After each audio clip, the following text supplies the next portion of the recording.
Hello everyone, this is Teacher Angeline, and today we will learn another interesting topic about physical science.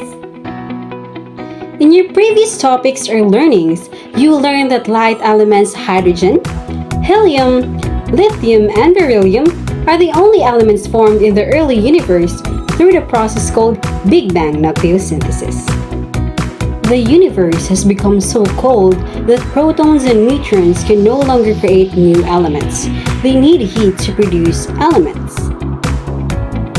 The question now is, where do the elements like calcium in our bones, sodium in salt, and potassium in bananas come from? Where does heat obtain to form those elements? Today, you will learn how the elements heavier than beryllium formed during the evolution of star through the process called stellar nucleosynthesis. At the end of this video, you should be able to give evidence for the formation of heavier elements during star formation and evolution, and describe the formation of heavier elements during star formation and evolution.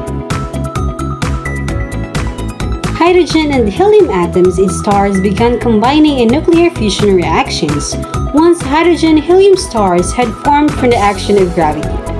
This releases a tremendous amount of light, heat, and radioactive energy.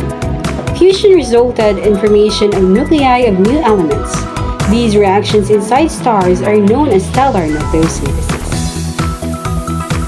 Since the stars are composed primarily of hydrogen, the first fusion process occurs in the hydrogen core of the stars, such as the Sun, with a temperature of less than 15 million Kelvin. These kinds of stars are called main sequence stars. In the process known as the main branch proton-proton chain, the deuterium or 2 hydrogen forms from proton fusion, with one proton turning into a neutron via beta plus decay. The entire 3-step process releases about 26.7 megaelectron volts of energy. The energy released is responsible for the thermal pressure that pushes against gravity. It is also responsible for the light, heat, and radiation emitted by the star. A different process facilitates hydrogen fusion in main sequence stars with temperature greater than 15 million Kelvin.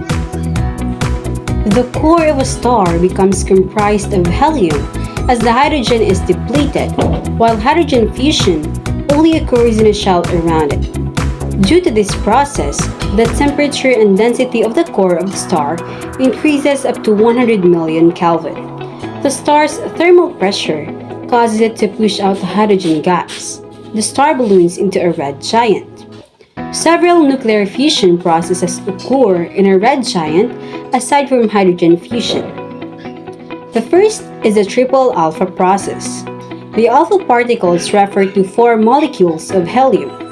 This reaction involves the fusion of 3 4 molecules of helium atoms in the following steps.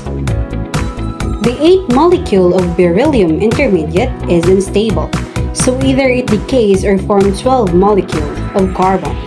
The star can keep growing into a supergiant as it accumulates mass.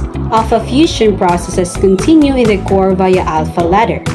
More and more alpha particles are fused to create heavier elements all the way to iron, making the core and star itself more massive. The main sequence stars hotter than 15 million Kelvin could facilitate the production of helium once carbon was present from alpha processes. This happens through a process where 12 molecules of carbon is used as a catalyst known as the carbon fusion cycle or the CNO cycle. CNO cycle is a process that involves repeated proton capture and beta plus decay. Then star will eventually be unable to generate energy to push against gravity due to the formation of heavier elements, thus causing it to collapse in itself.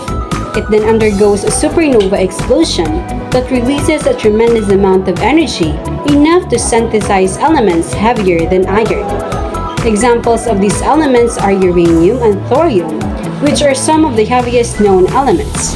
This is done through the OR process that involves rapid capture of nutrients by the atom. Other heavy elements are also synthesized through S process involving slow neutron capture in red giants. The R process and S process are processes that change the atom's atomic weight, after which the atom undergoes various decay processes to change its identity. So that's it for today. I hope that you have learned something. Until our next discussion, thanks for watching. Bye!